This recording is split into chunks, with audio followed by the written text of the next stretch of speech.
Les jours d'après l'incendie offrent un spectacle de désolation. Les architectes découvrent l'ampleur des dégâts. La chute de la flèche a éventré Notre-Dame, détruit une partie des voûtes. C'est la première, moi, qui m'embête parce qu'elle est vraiment elle est sous la flotte. Aujourd'hui, on ne peut absolument pas dire Notre-Dame est sauvée. L'urgence, c'est de mettre la cathédrale hors d'eau,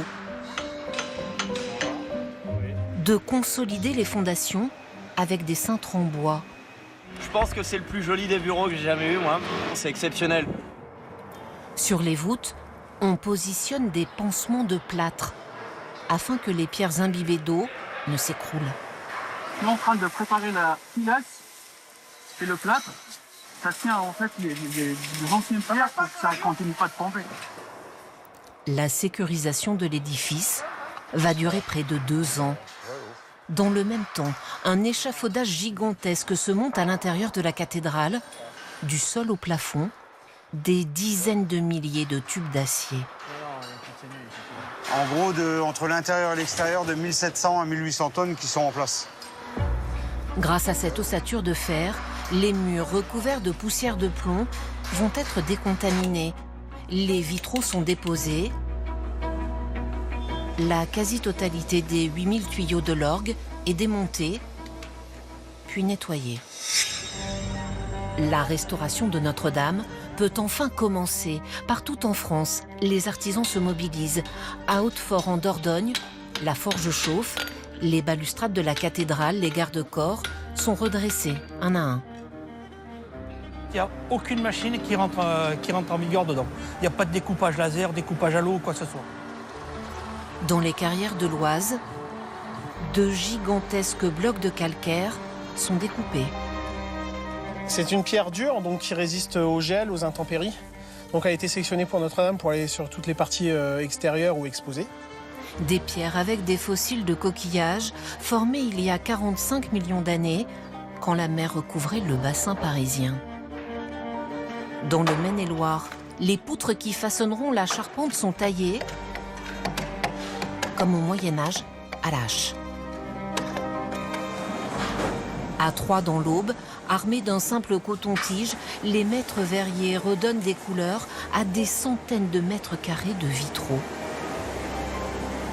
Avec le coton, on vient retirer ces dépôts et ça permet vraiment de relire le vitrail et non pas de les voir avec un voile noir. 2000 compagnons vont ainsi participer à la renaissance de Notre-Dame. Sur l'île de la Cité, le chantier est devenu une fourmilière. À l'intérieur, cachés dans les échafaudages, des centaines d'artisans travaillent. Les menuisiers restaurent les stèles de bois.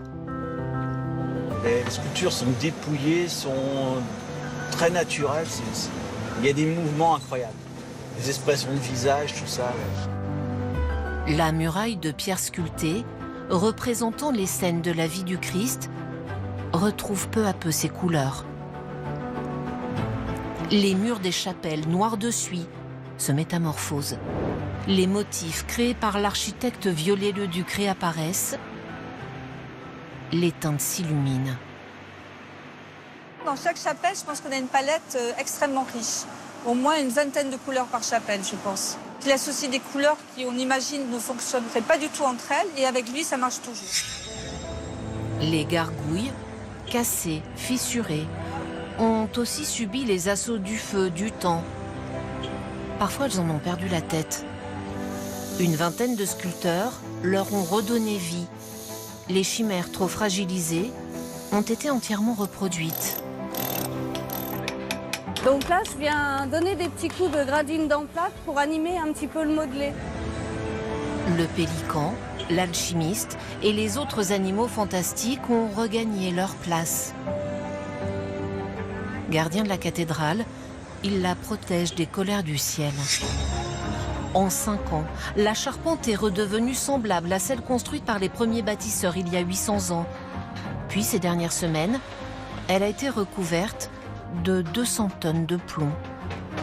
La pluie, le vent, le froid, c'est pas facile, mais bon, c'est pour la bonne cause. Dans le beffroi nord, les cloches repatinées, révisées, ont fait leur retour. Elles retentiront toutes ensemble pour la messe du 8 décembre. L'orgue, lui aussi, résonnera à nouveau. Un tout petit peu trop clair. Dans une cathédrale blonde, lumineuse, avec en son cœur un autel de bronze contemporain, des vitraux étincelants qui se reflèteront dans les nouvelles chaises de Notre-Dame.